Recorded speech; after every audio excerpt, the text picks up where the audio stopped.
আমরা বক্তা, আমাদেরকে ইসলামের সেফা সালার বানাবেন না। আমরা ভাড়াটিয়া মানুষ, লোকেরা ভাড়া করে আনে, আমরা ভাড়ায় খাটি। যদি ইসলামের জন্য সেফা সালার বলতে হয়, ওই সকল মধ্য মুজাহিদদেরকে বলতে হবে যারা ময়দানে কঠিন অবস্থায় বাতিলকে মোকাবেলা করতেছে, রিমান্ডে নিয়ে যাদের হাতের চারি নখগুলি উপড়ে ফেলা হয়েছে, ওই সকল মেয়েদেরকে আল্লাহর দ্বীনের মুজাহিদা বলতে হবে, সেফা সালার বলতে হবে। যারা এই কঠিন পরিস্থিতির মধ্য দিয়ে যারা 8 তলা সিঁড়ি বেয়ে উঠে আদালতের বিচারক নামধারী জালিমদের কাছে বোরকা খুলে দাঁড়াতে হয়েছে। আমরা ভাড়াটিয়া হুজুর, হাদিয়া পাইলে আসি, না পাইলে আসি না। কিন্তু যারা ময়দানে কাজ করে ওরা হলো আসল সেবা সালাম। জীবন বাজি রেখে ময়দানে ওরা কাজ করতেছে। আমাদেরকে যতটুকু ধন্যবাদ দেন, এই ধন্যবাদটুকু ওদেরকে দেন। মুআজ্জাজ হাজিরিন, বাংলাদেশ স্মরণকালের এক কঠিন ক্রান্তি লগ্ন অতিক্রম করছে। এখন ময়দান, এখন জমিন কিছু লোক চায় গাড়ি ভাঙ্গার জন্য না, আগুন লাগানোর জন্য না। কিছু ময়দানে লোক চায় বাড়িওয়ালা যদি ঘুমায় থাকে তাহলে চোর ডাকাতদের চুরি করতে, ডাকাতি করতে সুবিধা হয়।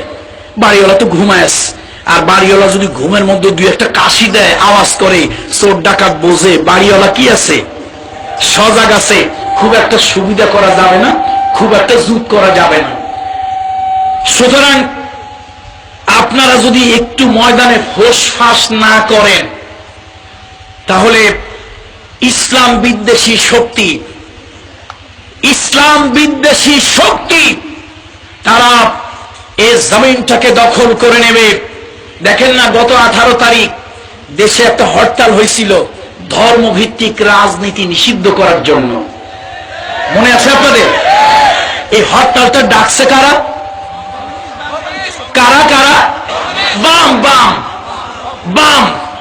আমার ফরিদপুরে বাম কারে বলে জানেন? বাম হলো এক ধরনের বিড়ালের মতো, খাটাসের মতো এক ধরনের প্রাণী। ওরা যেখানে যায় দুর্গন্ধে মানুষের নাক বন্ধ করে দিতে হয়। আপনাদের দেশে কি বলে এটারে? হ্যাঁ, কি? মাখান্ডাস। ভাইরা, এই মাখান্ডাস সারা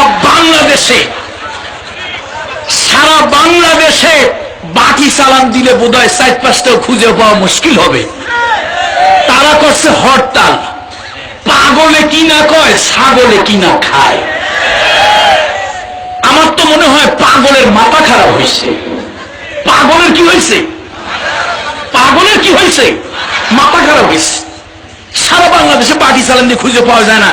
এই জমিনের নিচে হাজার হাজার আল্লাহর ওলি, শাহজালাল, শাহ মাকদুম, শাহ পরাম, শাহ আমানত, খান জাহান আলী, হাজী শরিয়তুল্লাহ, শহীদ তিতুমির, এই জমিনের নিচে শাহ আব্দুল জব্বার, এই জমিনের নিচে শুয়ে আছে আল্লামা হাফিজ হুজুর রহমাতুল্লাহ আলাইহি, এই জমিনের নিচে শুয়ে আছে সাসা হুজুর রহমাতুল্লাহ আলাইহি।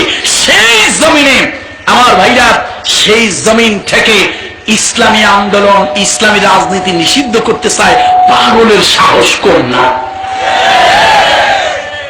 সারা বাংলাদেশে বাটি চালান দিয়ে কয়টাও খুঁজে পাওয়া যাবে না। ভাইরা, এটার কারণ কি জানেন? ওরা এত বড় সাহসটা দেখাইলো কেন? আপনারা ঘুমিয়ে আছেন। একটু যদি সজাগ সচেতন হন, এই বামেরা রামেরা চিন্তা করবে এদেশে বেশি লাফাইয়া লাভ নাই।